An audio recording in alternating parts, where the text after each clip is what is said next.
de mieux se préparer pour la compétition. Voilà pour les titres.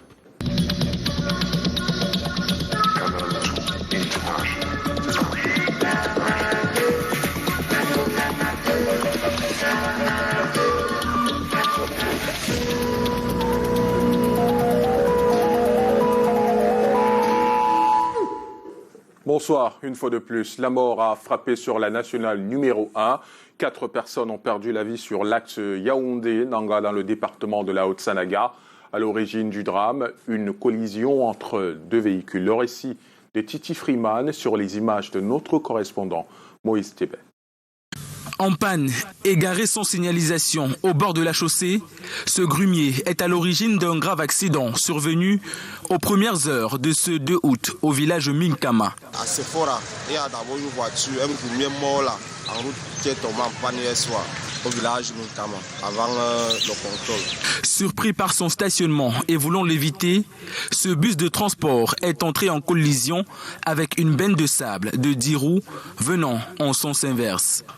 Bilan de l'accident, 2 morts et 28 blessés. J'étais à la maison, j'appelle donc un ami, un camarade.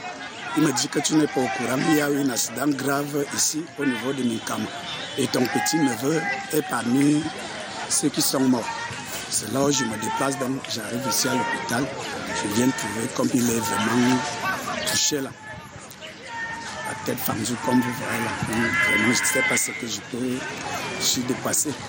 Conduite à l'hôpital de district d'Obala, 2 des victimes auraient par la suite succombé à leurs blessures. Parmi ces venus blessés, il y a eu 7 cas environ graves et 2 décès. Malheureusement, ont été enregistrés à l'hôpital parce qu'on n'a pas, malgré les efforts communs qui ont été fournis par l'équipe médicale sur place, on n'a pas pu les sauver. On a évacué les autres cas. Il y a eu pratiquement une vingtaine de cas légers et légers à graves et ces cas sont sous contrôle. Survenu sur la nationale numéro 1 menant à Yaoundé, ce drame a créé d'énormes bouchons sur l'axe Obala-Bachenga. Et ce n'est pas la mort, mais une manifestation annoncée qui secoue la classe politique de Garoua. Des messages annonçant le soutien du Lamido et de certains responsables de la ville à la marche du 12 août pour demander la libération de certains prisonniers fait grand bruit. Le Lamido Ibrahim El Rachidine, dans un communiqué, nie avoir participé de près ou de loin aux rencontres préparatoires. Les précisions avec David Sandio. La sortie du Lamido Ibrahim El Rachidine vient ainsi dénier sa participation et celle des responsables du Lamida, tout comme quelques responsables de la ville et autres députés, à une réunion préparatoire à la marche prévue le 12 août dans les artères de Garoua. L'autorité traditionnelle, dans sa mise au point, réitère sa fidélité aux institutions de la nation. Depuis quelque temps, la Confédération des associations des jeunes solidaires du Cameroun annonce une marche dans les rues de la capitale régionale du Nord pour, disait-il, remercier dans un premier temps la libération de Basile Atanganakuna et par la suite demander la même générosité du chef de l'État pour d'autres prisonniers, à l'instar de Amadou Vamoulke en détention préventive depuis 6 ans, l'ancien directeur général de la Sodé-Coton et ancien président de la Fédération camerounaise de football, Iya Mohamed. Et enfin, Marafa Amidou Yaya, tous écroués à la prison centrale de Yaoundé-Nkondengui. Les uns condamnés et les autres en détention préventive. Une réclamation que porte aussi la société civile. Elle précise qu'on devrait éviter la situation du 2 poids, 2 mesures et demande également la libération contre paiement du corps du délit. Le communiqué du Lamido de Garoua vient ainsi taire la rumeur qui a laissé croire que des personnes réunies dans ces services ont projeté la marche. Yaoundé, un nouveau mouvement est en marche. 3 partis politiques plaident en faveur d'une transition politique au Cameroun. Ils ont donné leur choix à celle du parti Les Libérateurs pour lancer ce mouvement ce mardi à Yaoundé. La nécessité, l'opportunité, les défis de cette nouvelle plateforme présentée aux hommes de médias au cours d'un point de presse cet après-midi. Delphine Foncoutene et Serge Alain Zéou. Ils l'ont baptisé Alliance pour une transition pacifique au Cameroun. Une nouvelle bannière sous laquelle un gouvernement de transition verra le jour pour 3 ans. Ceci pour un avenir politique en toute quiétude. Nous disons au chef de l'État que le Cameroun, qui est aujourd'hui à la croisée des chemins, a impérieusement besoin que cette initiative salutaire soit entreprise par lui-même en tant que patriarche du Cameroun, afin que la vie politique de demain soit une vie politique non seulement équilibrée, non seulement équitable, non seulement juste, mais que cette vie politique-là soit une vie qui donnera satisfaction à nos concitoyens du nord au sud et de l'est à l'ouest. La mobilisation lancée ce 2 août à Yaoundé devant la presse connaît l'adhésion de 3 partis politiques sur la kyrielle qui aurait été approchée par l'initiateur du projet. L'échéance électorale de 2025 doit être mise entre parenthèses, le temps de penser certaines plaies du Cameroun, selon eux. Il n'y a pas eu des états généraux de la politique depuis 32 ans. Il n'y a pas de clivage politique au Cameroun. Lorsqu'on crée un parti politique, on ne sait pas si tu es de droite ou tu es de gauche, si tu es démocrate ou républicain. Et nous souffrons de cette chose qui nous permet de ne pas avoir l'adhésion. Nous demandons au président Biya, il doit sortir, comme il a dit, je laisserai la démocratie au Cameroun. Tous ceux-là qui seront candidats, après ce travail, n'est-ce pas, de toilettage, pourront aller à des élections en étant sûrs qu'ils y participent dans une logique qui est une logique équilibrée, une logique équitable, au sein de laquelle tout le monde pourra gagner parce qu'il a été performant. Après l'Union pour la fraternité et la prospérité, UPF, et les libérateurs, dont les bilans restent toujours attendus, une interrogation est vite faite au sujet de la longévité et l'efficacité de cet autre programme politique d'Olivier Billet. Et également, le mouvement OTS Santé est également en marche. Le personnel de santé a entamé une grève ce mardi. Il dénonce des frustrations et autres conditions de travail précaires qui, selon lui, paralysent le travail. Une concertation entre syndicalistes et responsables du ministère de la Santé publique ouverte ce début d'après-midi pour un retour au calme. Karel Mezatiachouya pour plus de précisions.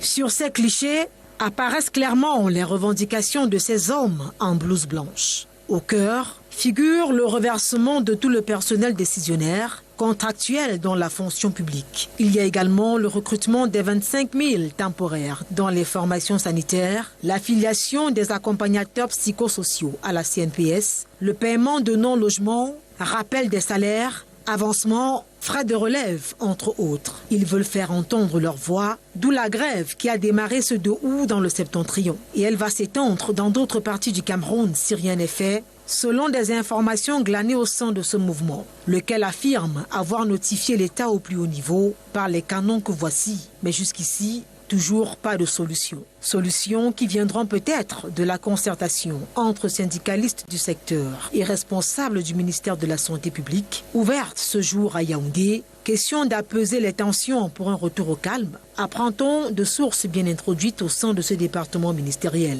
Le mouvement OTS des personnels de santé dit n'y avoir pas été convié et n'entend pas lâcher prise si aucune ligne ne bouge. Dans l'actualité également, une semaine consacrée à la célébration de l'allaitement maternel, un exercice embarrassant en public pour beaucoup de femmes.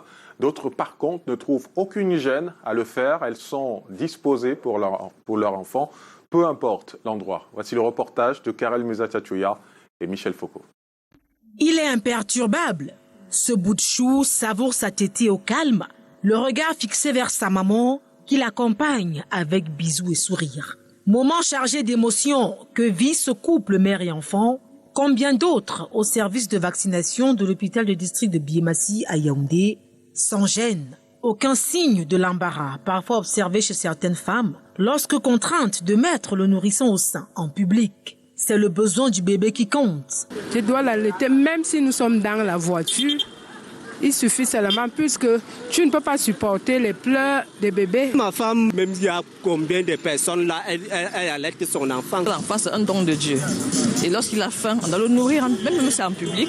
Le corps médical est favorable à cette pratique. Le bien-être et même la croissance de l'enfant en dépendent. Puisque l'enfant doit téter à la demande et on va lui donner quand il demande. Donc il n'y a pas un lieu pour allaiter l'enfant. Puisque tout le monde sait que le sein c'est pour le bébé avant que le père ne profite. Honneur donc au nouveau-né pour au moins 6 mois de manière exclusive et mixte 2 années durant, tel que recommandé par l'Organisation mondiale de la santé. Des explications de la technique pour bien allaiter son enfant s'avèrent nécessaires. Démonstration à l'appui. La maman doit tenir le mamelon avec le pouce. Et les 4 doigts sur le mamelon. Là, le pouce aide à presser le sein dans la bouche du bébé. Là, le bébé consomme correctement le lait maternel. Conseil pratique qui, si appliqué, relèvera le goût de l'allaitement maternel. Célébré cette semaine au Cameroun et dans le monde entier sous le thème « Allaitement maternel, éduquer et soutenir ». Et parlant de ces femmes sans gêne qui sont célébrées aujourd'hui, la célébration de la journée, de la 60e édition de la journée de la femme africaine. Et une dizaine de femmes a été primées pour leur combat acharné dans la protection et la valorisation de la femme africaine. C'est le cas de Esther Omam, qui reçoit le diplôme de l'excellence des mains du ministre de la Promotion de la Femme et de la Famille. Portrait d'une femme forte, dynamique et battante sous la plume de Mariam Mazou, Muriel Aninanga et Samuel Ebakissé. Esther Omam, figure emblématique sur les questions de promotion et de protection des droits de la femme et des enfants. 25 ans aujourd'hui que cette quinquagénaire mène une bataille sans fin avec pour principal objectif le bien-être des femmes. Des efforts salués ce jour avec ce diplôme de l'excellence reçu des mains du ministre de la Promotion de la Femme et de la Famille. Un prix décerné pour sa contribution à l'amélioration du statut social de la femme camerounaise. Que nous fûmes la toute première organisation à supporter les personnes vivant avec le VIH en faisant les soins à domicile dans tous les 6 départements de la région du Sud-Ouest. Nous fûmes la première organisation à aller à Bakassi braver tous les risques. Dans sa stature de directeur exécutif de l'ONG Reach Out Cameroun, légalisée en 2000, Esther Omam n'a cessé de faire ses preuves. En 2019, par exemple, elle dirige une délégation de 28 femmes au pré-dialogue national, avec le Premier ministre facilitant ainsi la participation de femmes au grand dialogue national. Un an plus tard, elle reçoit le prix de la paix au Cameroun pour avoir été la femme pionnière dans la consolidation de ce principe. Dans sa quête du bien-être des femmes, elle s'est souvent retrouvée face à d'énormes difficultés. Certains hommes n'acceptent pas voir les femmes dire ou faire ce qu'ils devraient faire. Et nous avons souvent les menaces, très graves, les menaces qui vont à l'encontre de nos vies même. Des contraintes qui ne semblent pas freiner les efforts de cette dame. À travers son organisation non gouvernementale, elle a pu aider plus de 450 000 personnes déplacées et dans le besoin depuis le début de la crise anglophone. Et les effets des crises mondiales sont en partie liés, vous le savez, à l'augmentation du prix du blé. Le port autonome de Douala suspend le paiement du pesage du blé pour une période de 6 mois. Cette mesure, rendue publique il y a quelques jours, était censée entrer en vigueur au mois de mars dernier. Depuis lors, le prix du sac de farine de blé coûte 6 000 francs de plus. La suspension de paiement du pesage du blé au port de Douala va-t-elle faire chuter les coûts d'acquisition de cette farine ? La réponse dans cet extrait d'Alfred Momo-Ebongue, secrétaire général du groupement des industries meunières du Cameroun, extrait sélectionné par Monique Naosi-Fosso. Les coûts de production du sac de farine sont à 80% constitués du coût d'achat du blé. Donc les autres 20% sont les autres charges, parmi lesquelles la redevance de pesage qui coûte relativement moins cher pour qu'il y ait un impact sur le prix du sac de farine. Et ce que je voudrais vous signaler, c'est que pendant cette période, nous avons enregistré des coûts de production, des surcoûts de production de 4 000 francs par sac de farine de 50 kilos. Et donc, la mesure d'accompagnement du secteur, qui est celle de la suspension du paiement de la redevance de pesage, malheureusement a un impact très très faible, extrêmement faible sur les 4 000 francs de surcoût de production que nous avons eu. Nous espérons qu'avec l'amorce de la diminution du coût du blé, si cette diminution est stable dans un avenir, dans une période un peu plus longue, et bien à ce moment-là, le jeu de la concurrence va se mettre en place et naturellement, les consommateurs vont assister à une baisse du coût de la farine. Le Conseil régional du littoral a démarré ses assises ce mardi dans la ville de Douala en attente du budget débloqué par le FECOM, soit 1 milliard de francs CFA. Il est annoncé par le président de cette instance près de 20 chantiers prévus dans la région, dont la construction du siège du conseil régional et une nouvelle ville moderne de Douala. Je vous propose d'écouter au micro d'Aimé Catherine Moukouri et Stéphane Binac, le président du conseil régional pour le littoral, Polycarpe Banloc. Les chantiers sont déjà lancés. Malheureusement, c'est la saison des pluies. Dès que le soleil commence à apparaître, je vais vous inviter, comme aujourd'hui, pour m'accompagner au lancement officiel des chantiers et à leur ouverture. Il y en a au moins une vingtaine déjà dans la région du littoral. Vous les verrez bientôt. Et le milliard dont on parle, vous voulez savoir à quoi ça va servir? Le gouvernement de la République a attribué le site que nous occupons à Bonanjo, l'ancienne sous-préfecture de Douala Premier à la région du littoral.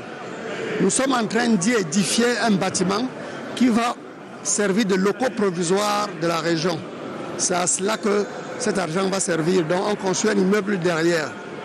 Et en plus de cet immeuble, nous sommes en train de demander au gouvernement de la République un terrain sur lequel nous allons construire une nouvelle ville de Douala et le nouveau site définitif de la région. Tout autre chose à présent, à un mois de la rentrée scolaire, ce n'est pas la grande affluence dans les rayons et dans les points de vente. Les parents se comptent au bout des doigts. Voici le reportage de Junior Rossin et Henri Tina. C'est déjà la course aux fournitures scolaires, mais très peu de parents sont dans le top départ. Dans cette librairie de Douala, Modeste, parent d'élèves, porte sur lui la liste des manuels au programme. Tout a augmenté, le riz, mais sauf les livres. Hein. Oui, les livres n'ont pas augmenté. La guerre de l'Ukraine ne nous a pas fait augmenter les livres. Oui, c'est toujours, c'est bien abordable. L'ensemble des fournitures scolaires est disponible. On retrouve des sacs à dos, des goudes, des stylos, des ardoises, des cahiers et bien d'autres éléments. Les libraires se réjouissent que les livres au programme soient disponibles à 99%. Mais il y a une chose qu'il faut remarquer, les livres homologués sont là. Mais il y a certains livres, comme les livres d'appui, que les éditeurs locaux, nous les appelons parfois les petits éditeurs, sont ce qu'ils appellent les cahiers d'activité, le workbook. Parfois c'est ça qui traîne. Les parents pensent que, comme ils ont cherché sans trouver, les livres n'existent pas. Les livres homologués sont là à 99%. Cette rentrée scolaire est aussi celle du retour à la lutte contre la vente des livres au sein des établissements scolaires. Les écoles continuent toujours à vouloir faire ce genre de choses-là, mais nous sommes déterminés, nous, au sein du syndicat des libraires, nous sommes déterminés à les pourchasser, à les traîner en justice s'il le faut, pour que l'ordre soit rétabli.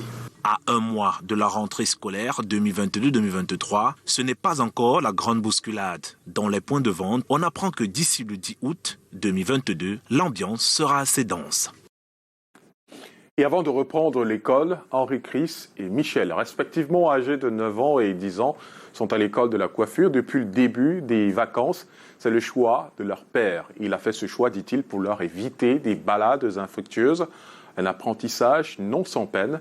Ils doivent braver chaque jour à pied 7 km. Reportage, Samuel Baïha. La pauvreté a fait de Michel et Chris Henry si précoces, de petits hommes débrouillards pendant les vacances. On se lève le matin, on réveille nos petits frères et ensuite on les lave, on les habille. Je m'occupe de de tous les travaux pendant que mon frère s'occupe du bien-être de nos petits frères. Près de leur père, électricien automobile, tous les matins dans cette demeure au quartier Lokpom, c'est la routine. À bord de ce véhicule emprunté, ils sont conduits au salon de coiffure. J'ai décidé de les accompagner tous les matins. C'est pour un peu plus de sécurité, pour m'assurer du suivi, m'assurer que est-ce qu'ils vont au travail. La maman apprenait le grand frère à raser ses petits frères, mais ils ne s'en sortaient pas bien. C'est là où l'idée m'est venue que ils peuvent vraiment approfondir. 7 km plus loin, à Sikakao, dans la ville de Douala, René, propriétaire de ce salon de coiffure, sans un luxe à envier, attend ses apprentis. Le papa, qui est mon ami, il est venu me suggérer que bon, pour ne pas, lui, il veut que ses enfants se forment dans la coiffure, pour ne pas les envoyer dans la rue comme les autres le font. Il est 8 heures. L'espace de travail est dépoussiéré. Chris Henry, 10 ans, enfile son tablier et se dispose pour tondre le crâne du premier client de la journée. Les deux autres apprentis assis observent avec admiration. Je m'habille d'abord, puis j'habille le client. Après, je passe au nettoyage de la tondeuse. Ça sert à désinfecter les lames de la tondeuse pour éviter les maladies aux clients.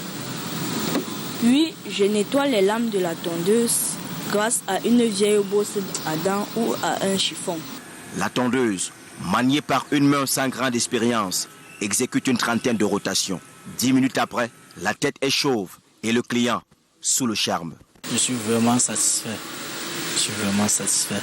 Et je suis impressionné. La soirée est tombée. Les apprentis seuls bravent en 2h30 7 km de marche. De site cacao à Lokpom, leur lieu de résidence, de petites foulées de bambins qui aspirent à la grandeur.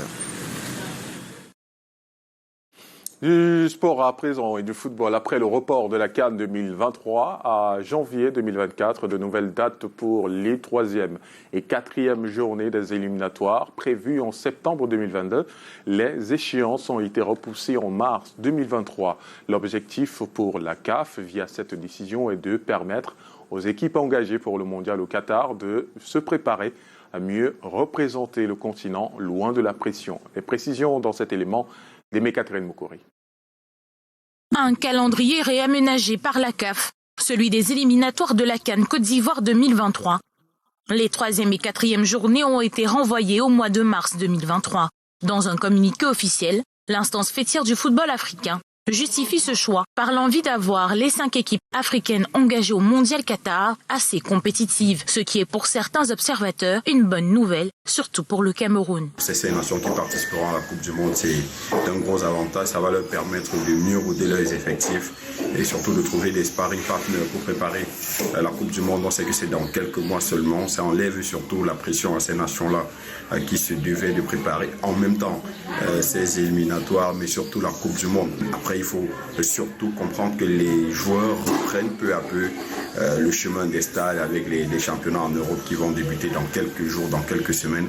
Donc c'est un gros avantage à tous les niveaux. Déjà le calendrier précédent ne répondait pas, ne plaisait pas à toutes les équipes qui vont participer à la Coupe du Monde, puisqu'il tombe très juste avec la Coupe du Monde. Ça fait qu'il n'y avait pas un calendrier précis pour ces équipes-là qui doivent préparer la Coupe du Monde. Maintenant qu'on a reporté, je trouve que ça va permettre à ces équipes-là d'avoir une préparation sereine pour le mondial et donner une meilleure représentation de l'Afrique pour ce mondial où on attend, où l'Afrique est véritablement attendue. Le Sénégal avait déjà demandé à ce que ce report soit effectué pour préparer plus sereinement la grande échéance du Qatar. Des matchs amicaux sont prévus en remplacement de ces matchs pour les pays concernés. Les 20 et 28 mars 2023 sont officiellement les dates des 3e et 4e journées de ces éliminatoires. La 5e journée se déroulera du 12 au 20 juin 2023 et la 6e du 4 au 12 septembre 2023. Des changements permis par le report de la compétition elle-même en janvier 2023. À l'étranger, à présent, législative au Sénégal, le camp présidentiel et l'opposition se disputent la victoire. Après l'équipe de Macky Sall hier, place à l'opposition ce mardi. En Afghanistan, les Afghans démentent l'information selon laquelle le drone américain tue le chef d'Al-Qaïda sur son balcon. L'île Piédiou et Calvin Tekam escalmontent.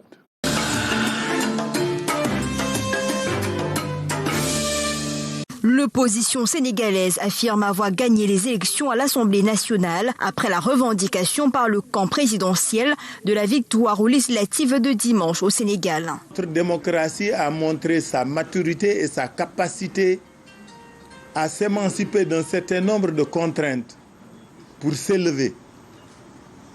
Et c'est cette démocratie-là que nous fêtons avec la victoire de l'intercoalition Yewwi Wallu aux législatives de 2020.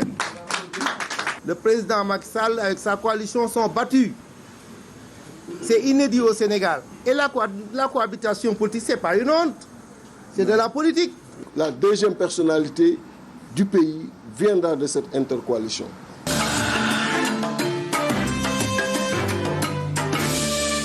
Les membres de la mission des Nations Unies au Congo et le secrétaire général adjoint de l'ONU, Jean-Pierre Lacroix, rendent hommage à Ngoma en l'absence des autorités congolaises à 5 casques bleus tués en une semaine dans l'est de la République démocratique du Congo.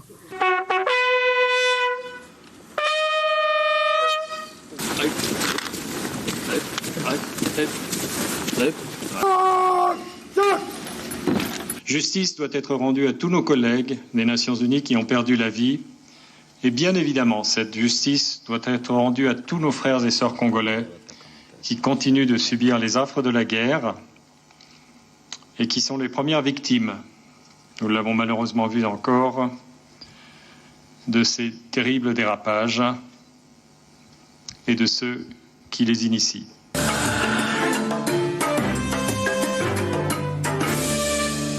La première cargaison officielle autorisée de céréales ukrainiennes depuis l'invasion russe du 24 février est attendue après minuit à Istanbul et son inspection aura lieu mercredi matin. Déclaration faite par un responsable turc. Hier matin, un navire à cargaison sèche battant pavillon de la Sierra Leone et transportant 27 000 tonnes de maïs a quitté le port ukrainien à destination du Liban. L'activité de ce navire a été planifiée et continue d'être suivie par le Centre de coordination conjointe depuis le début de la phase de planification.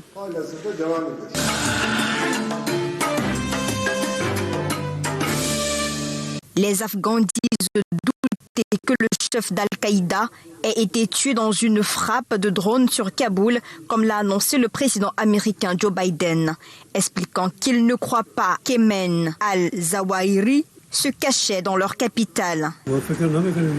Je ne pense pas que ce soit vrai, c'est juste de la propagande, parce que nous avons déjà connu une propagande similaire, mais il n'y a jamais rien eu. Je ne pense pas qu'il ait été tué ici. Joe Biden a déclaré lundi que les forces armées américaines ont tiré 2 missiles depuis un drone volant au-dessus de la capitale afghane, frappant la maison sécurisée de Zawahiri et le tuant. Ils n'ont donné aucune preuve. Ils auraient dû montrer aux gens et au monde entier. Nous avons frappé cette personne et voici les preuves. Ils devraient le clarifier pour les gens. Comment ça se fait qu'il était là? N'importe qui peut aller tuer n'importe qui derrière des rideaux, comme pour l'ancien chef d'Al-Qaïda, Osama Ben Laden, mais on ne peut pas y croire.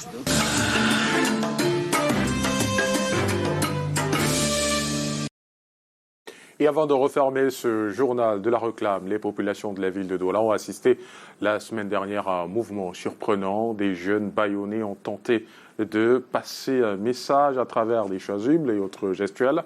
Ils ont été aperçus dans les premières heures de la matinée dans plusieurs carrefours de la ville.